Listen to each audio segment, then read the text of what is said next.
शुरुआत होती है 29 मई की उस दोपहर से जब सूरज अपने चरम पर था, मगर मूसा गांव में एक अजीब सी खामोशी पसरी थी। सिद्धू मूसेवाला अपनी हवेली में थे।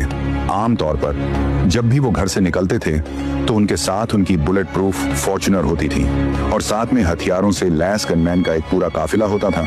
लेकिन कहते हैं ना कि जब वक्त बुरा आता है तो इंसान की सोचने समझने की ताकत भी खत्म हो जाती है। उस दिन कुछ ऐसा ही हुआ। सिद्धू को अपनी मौसी के घर जाना था जो खारा बरनाला गांव में रहती थी। उनकी माँ जो गांव की सरपंच थी।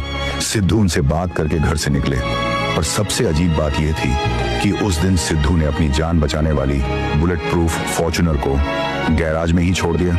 उन्होंने चुनी अपनी काली महिंद्रा थर, वो गाड़ी जो खुली थी, जो कच्ची थी और जो गोलियों को रोकने के लिए बिल्कुल नहीं बनी थी। सिर्फ गाड़ी ही नहीं बदली बल्कि उन्होंने अपने गनमैन भी कम कर दिए।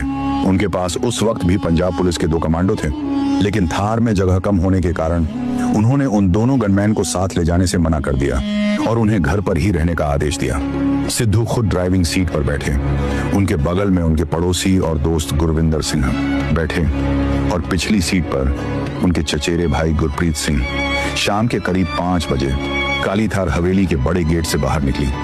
हवेली के बाहर खड़े उनके चाहने वालों ने हाथ हिलाया, मगर किसी को नहीं पता था कि यह उनका आखिरी सलाम है। गाड़ी मूसा गांव की पक्की सड़क को छोड़कर जवाहर के गांव वाले रूट पर मुड़ गई। ये एक शॉर्टकट था।